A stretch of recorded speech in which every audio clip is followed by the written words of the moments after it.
Hey, you're listening to the Babywearing broadcast. I'm your host, Brooke Marie, founder and owner of brookemarie.com.au. Alongside me is one of my dear mummy friends and blogging extraordinaire, Angela Rogers.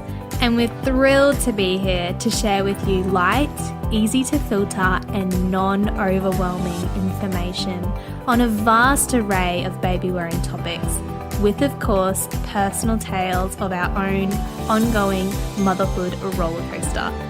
So sit back, learn, laugh, and enjoy the show.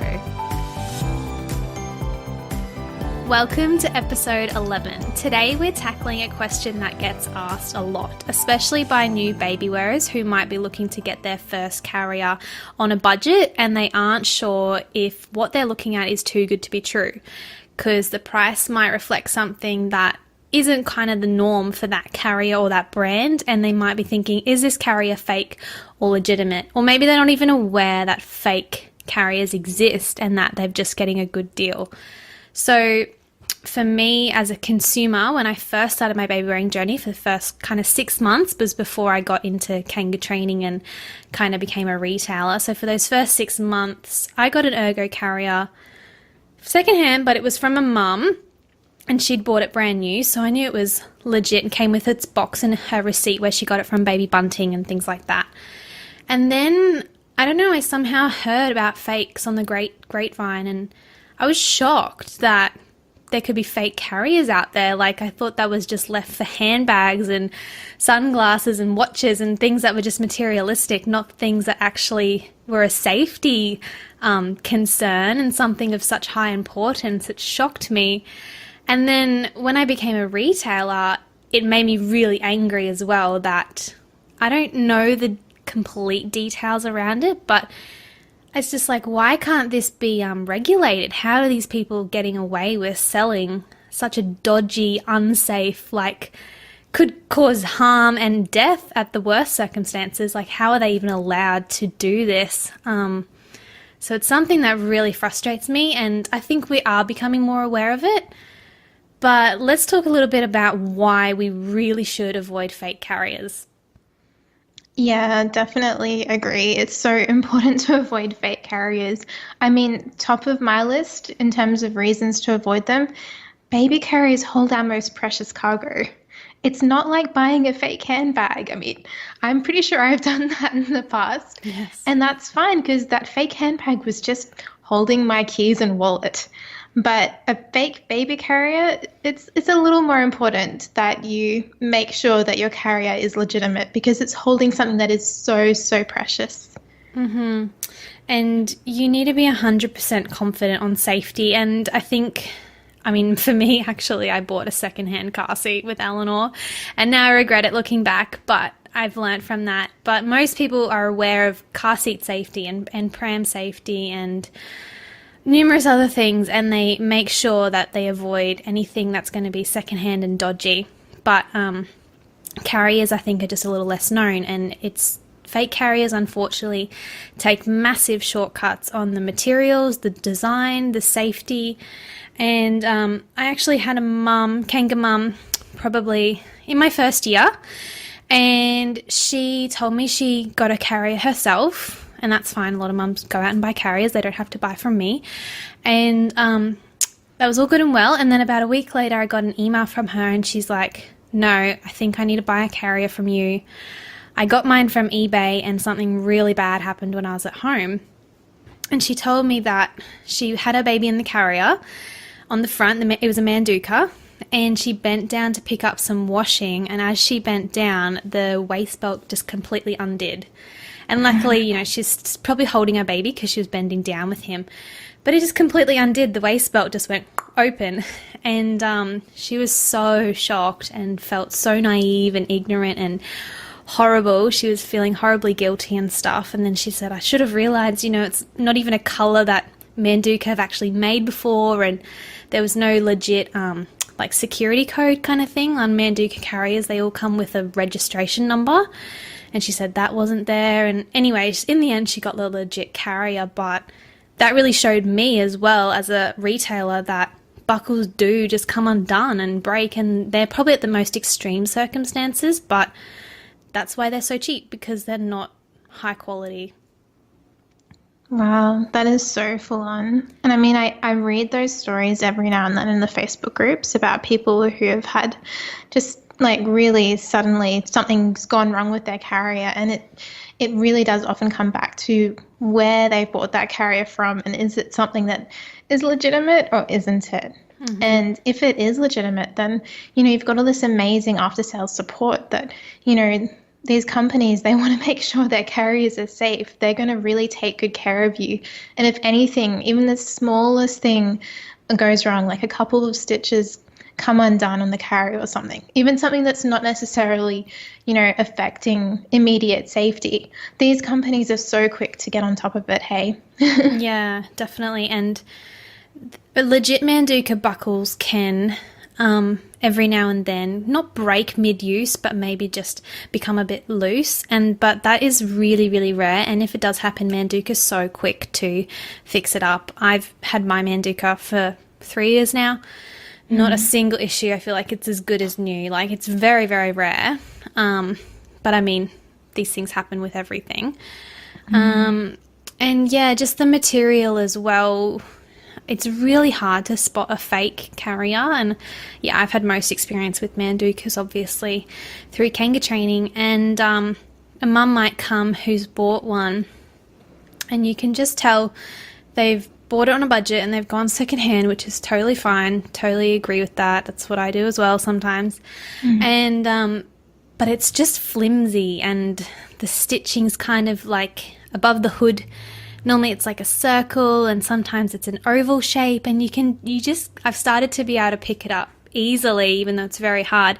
I can just tell that it's a bit dodgy, and the material's flimsy, and the buckles not as sturdy and kind of tight around the tightening areas. And yeah, you can just tell once you've been with the Mandukas for a while what's second best and what's the legit thing. But for someone just coming into it, it really does seem just as good as the legit thing. So it's really hard to try and convince people that fakes are terrible.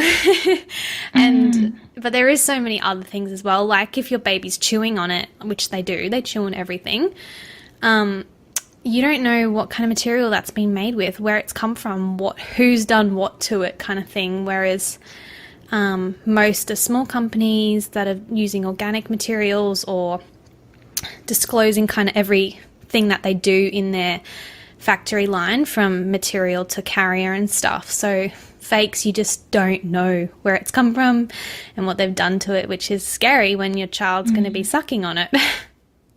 Totally agree. Something that I wasn't even aware of when I started looking into baby carriers. It's only more of a recent thing, like starting to read about, you know, the differences between different dyes that are used. Some dyes are fine for babies, but other dyes are actually quite dangerous. It's all really interesting. Yeah, I totally have to look into that more as well with suck pads. So I want to know a bit more about what kind of dyes are used on those, but research. That's right. And then, of course, you've got to remember that, you know, every baby carrier you get should ideally come with some good instructions so that you know what you're doing. But a lot of these fakes, they either don't come with instructions at all, or, you know, their instructions are a bit dodgy and unclear, which, again, is a safety issue, definitely. Yeah, absolutely. And then, yeah, like you mentioned before, the sales support, like if you are stuck and because there's no instructions, or they're not good instructions, and you really, you know, need someone to tell you what to do other than going and finding another baby wearing mum to help you. Like, there's no one really to give you that information from the company who actually knows what they're talking about and stuff. And then, yeah, the products lacks testing and compliance, warranty, insurance, all those kind of things that companies have to sell carriers. Just, yeah, to give you the best product they can. So yeah. And we kind of talked about that in a previous episode on, what all the factors are that go into the cost of a baby carrier. So we were talking about, sometimes baby carriers might seem a little bit pricey, but, there's so many expenses that go into like getting things tested properly and making sure they're compliant. And so if this fake carrier is priced, a bit below what you might consider a standard carrier to be priced at, there's probably a reason for that. And they probably skipped on these sort of very important things. Yeah, absolutely. And also I mentioned this as well in our previous episode, that if the price is too good to be true, then somewhere along the lines it misses out. And like I said in the previous episode, I apply that to all parts of my life when I'm buying something as a consumer. If it is so cheap, you really want to know why and what's missed out. Have they not use the best materials? Have they used child labour and not done something fair trade and ethical? Or, who's getting shortchanged along the line so that you save money and stuff? And I think that's hugely important. Our dollars are what we vote with, and what we say matters subconsciously. That's what our money is going towards, and you want to make sure you're giving your money to a company or a small business who has their heart in it and they're doing the right thing and they're ticking all those boxes for compliance and safety. So it's really important to avoid fake carriers for so many reasons, but safety would have to be the biggest thing, because buckles can break, fabrics can tear, and there's just so much you're missing out on when you're going to buy if you're going to buy a legit carrier instead, that you get so many bonuses like support and compliance, and you can just buy the carrier, put your baby in and go, and you're fine. You don't have to stress about anything else. But like I mentioned, it is really hard to spot a fake carrier, especially if you're buying off eBay. Because some companies can just look like they are the real deal and they look so professional. So there's this one company that says like, we are the one and only certified retailer on eBay to sell mandukas, and they've got badges and it's really flashy and it really looks like, cool, these people are like, yep, we're the real deal, buy from us. But they're not. They're 100% fake, 100%. And because retailers of mandukas cannot sell on eBay, it's a rule. You're not allowed to sell on eBay, Amazon, Gumtree. You have to sell through your online store. It has to be approved. So nobody can sell on eBay. And Fertile Mind, the wholesaler of manduka in Australia, will agree. They say, nope, this company has nothing to do with us, 100% fake. I don't know how they're still allowed to be on eBay, but apparently they are. But I can totally see why a regular consumer would go, yeah, these people look great. And they come in a perfectly done up cardboard box that looks exactly like a real manduka box. And like, these people go through so much effort to make their products look so legit, and they do a really good job at it. So it's not surprising that a lot of people do get caught out, especially in this day and age when we are all searching for a bargain generally as well, and shopping around for the best price. So is the price a lot cheaper usually on these fakes on eBay? Yeah, I can't remember. I haven't looked at them recently, but like a manduka now is about $170 upwards. And I'm sure they sell them for under $100, maybe just over. So it's $100 difference for a brand new carrier. Not brand new, fake. But yeah, there is a definite difference, a big difference that would make people go for it. Yeah, it is a bit too good to be true though, hey? Yeah, so I know that's the case with mandukas. I think there's the same kind of thing with ergo carriers, that like this looks like really legit people and they come with great boxes and receipts and all this stuff, but it's not. So yeah, eBay, Amazon, you really have to have your guard up. What I tell mums is, if a company's claiming that it's brand new and it's from this company, it's fake. You just have to rule it out as completely fake, no matter how much they sweet talk you and assure you that it's real. It is definitely fake, because companies that make the products, actual ergo and actual manduka, do not allow it. So it's definitely fake. Rule it out. If you're buying from someone on eBay or Amazon and they're like a legit person, say like another mum, Sarah, for example, and Sarah says, yes, I bought this carrier brand new from Baby Bunting or from another retailer, you know that they actually sell, Baby Bunting sells Mandukas, and you know that carrier is real. So it's come from an actual stockist of it. And Manduka and Ergo will have on their websites who sells their products, the legitimate products. So if you're buying secondhand, just ask them where they got it from. Ask them for a receipt as well, because obviously they could just say they got it from there. But that's the key difference. Yeah. So just putting an idea out there, what if you are talking to someone through the eBay platform who's selling a secondhand Manduka and they say, oh yeah, I bought it from this store, here's my receipt. How do you know that the receipt is legitimate? Could they just make up a receipt? I guess it would be hard to, like, receipts these days have a lot of info on them. If it's like, especially Baby Bunting, like that would have so much stuff on the receipt. If it's just like a tax invoice from a smaller business, I mean, they could go to all that effort to make one up. But also, like with Mandukas, again, I keep coming back to these, this is what I know most about. They have like a security code, like I mentioned, like a registration number, and you can register that with Manduka to get a 3-year warranty on your carrier, and that covers if, because it hardly ever happens, a buckle might become faulty and they replace it within that 3-year warranty. So, cool. So it should have that on the tag, so you could always ask for that number, and I think you'd be able to run that by Fertile Mind, who's the distributor in Australia, and go, is this a legit registration code of a carrier? And if they said no, it's made up, then you know that's a fake. I think that's a way to second kind of go over it. Awesome. So it is possible with the right info to get a legitimate secondhand carrier. Yeah, so you definitely can buy secondhand, but you just kind of have to cover so many bases as well. Unless you're just talking to a mum, and you can probably just pick up the vibe like you can with anybody, if they're legit or if they're dodgy and where they got it from, and then go from there.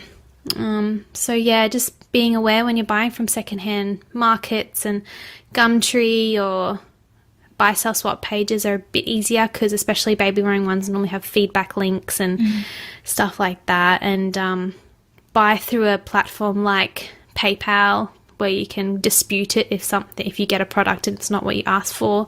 So don't do bank transfers or things like that. But yeah, so Baby Bjorns, so there we go, I got it. Ergos and Mandukas are some of the most commonly replicated fake carriers, but there's so many others out there. Even, wraps and stuff can be not what they say they are, kind of thing. They're not kind of, those compliance things aren't tested, so they're not weight tested appropriately, etc. And there's a whole bunch of like brandless carriers out there as well that you can buy, right? Yes. So we've talked a little bit about, what to do when you buy a secondhand carrier to make sure that it's legit. But I like to go sort of one step further and also just make sure that the carrier is in really, really good condition, because, regardless of, whether it's genuine or not, all carriers do eventually wear out and do eventually become unsafe. So some of the things that I'd like to really ask specifically about and ideally get pictures of is if there's any fading. So some carriers are a bit more prone to this than others, I've noticed, but, if the first owner has left it in the sun a little bit in the car, maybe there can be some fading on bits of the carrier there, but I would just be cautious if there's a whole heap of sun fading, because that can be wearing on the fabric as well. And then I also sort of ask about stains, which again can be normal when a carrier has been loved and used, but it's important to know exactly what stains are there and, where they're located on the carrier as well. And I also ask about fraying, because that's definitely super important. You don't want heaps of fraying, because that's a sign that the carrier is maybe on its last legs and isn't quite as safe as you would want it to be. And Definitely another big thing is mold because, you hear people ask about this in their groups all the time. Like, how can I get mold out of my carrier? And usually the answer is you can't necessarily get mold out of your carrier. Not fun. No, I think it's pretty permanent and it's not necessarily something you want to keep using once you get to that point. Like cat piss. Oh my goodness. My cat weed on my Manduka probably 12 months ago. And whenever I wash it, the smell comes out, like when it's wet. But once it's dry, you can't really smell it. Like, it's not great, but it's just for me, really, for exercising, so it's fine. But, like, that is never going to come out of that carrier. It's a shame. And I'm like, you stupid cat. They always have to pee on stuff that's, like, really important to you. They just know. Cheeky things. I luckily do not have a cat or a dog. And I always keep my room shut now. I'm like, you're not coming in my carrier and baby wrap room. So there's another tip from Brooke. Maybe ask if they have any pets as well. Yeah, pets. That's a good one.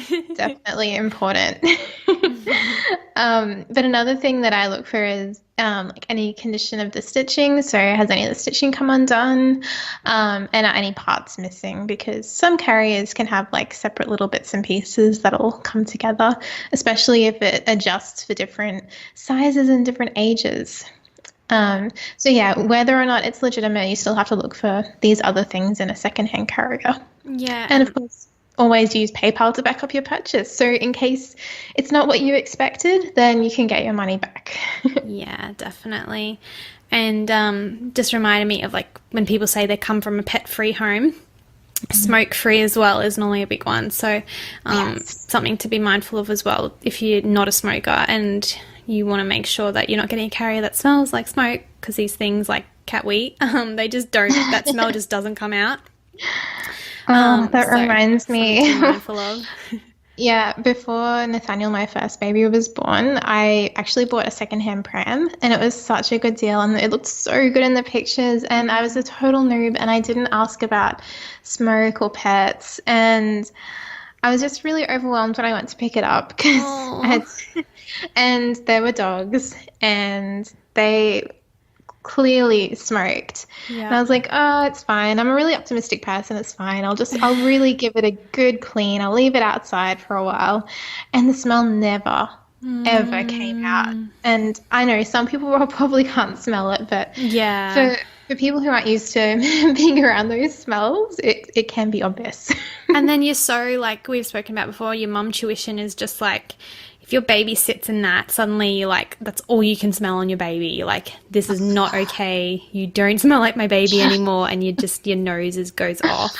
So that's right. Yeah, it's actually probably a really important one to know that, because otherwise you're probably just not going to use it if it's not to your taste. Exactly. So true. Yeah.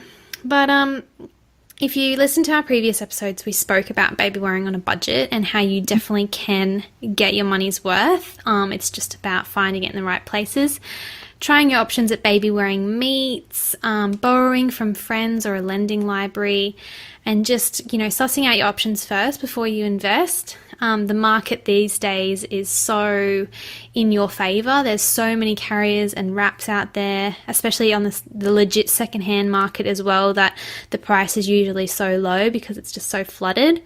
Now that Afterpay exists as well, so many companies offer Afterpay or Zip Pay where you can take home lay-by and pay it off while you use it. I include that as well, which is, I love Afterpay myself as a consumer. I buy so many things on Afterpay. I probably got like 4 I'm paying off at the moment. And it's just the best way to kind of split your budget apart. Definitely. Yeah. Especially when you've got children to pay things for. Definitely. And you can split those payments out across the fortnights and, use the product straight away, which is what you need with a baby carrier. Can't wait. So listen to our previous podcast if you want to know a bit more info on baby wearing on a budget and how to do it safely as well. But overall, trust your instincts, listen to the vibe that mum who might be selling their secondhand carrier is giving off, or the company you're buying from. If it feels wrong, it probably is. And if you do come across a fake carrier, don't pass it on for unknowing parents. just has to be trashed, really. I don't know. It's a tricky concept. Like, it's so hard to throw things away, but they're not safe. And really the best thing for it is the bin. I was actually thinking of a new business endeavor a few years ago, as I do. And I was like, oh my God, wouldn't it be so cool if you could just round up all the fake carriers and somehow recycle all the parts of it and use it for good stuff? Like the buckles and the fabric, and do something with it that it gets like positive use out of it. And I was like, that would be so cool. Oh my goodness. Another one of your crazy business ideas. I know. Something on the That's back burner. awesome. But yeah. But I've heard people talk about donating them to pet shelters. Have you heard about that, Brooke? No. Oh, I think I've seen that in Facebook groups because I think a lot of like little puppies and other little animals, they get really unstable and they need cuddles. And they're a lot, let's be real, they're a lot less precious than a little human baby and a lot more bouncy if they fall. Yeah. Sorry to any pet lovers out there, but it's true. And they can really benefit from these fake carriers. So if there's a way you can maybe look into that, if that's something that's of interest to you, there might be a local pet shelter that will take it. Another good one I just thought of would be like a doll carrier. Yes. Yeah, it would be too big for like your toddler. Well, I don't know, they could still have some fun with it, really. But if you have a younger sibling or, maybe just a much older child, a school-age child, and they want to carry their dolls around or something, play dress-ups, whatever, you could use it for something like that. That could work. I like it. Good idea. Yeah, a few options, but best avoided to put a baby in them, unfortunately. Yeah. That sums up today's episode. Next week, I'm talking to a really special guest, as always, and it's a great episode for mums of twins, preemie babies, breastfeeding, baby-wearing mamas, and young mums as well. You're going to really love next week's episode, so stay tuned, and I'll talk to you then. Bye. Thank you for joining me today on the Babywearing broadcast. To connect further, follow me on Facebook and Instagram with the handle @BrookeMarie_Babywearing, or online at my website www.brookemarie.com.au, where you'll find my full range of baby carriers and slings, as well as my weekly blogs, video tutorials, and much more. It would be so appreciated if you shared this podcast with your friends, left a review on iTunes, and of course subscribe to this channel. As always, trust your gut, listen to your instincts, and follow your heart. You've got this, Mama. I look forward to chatting with you next time. Bye.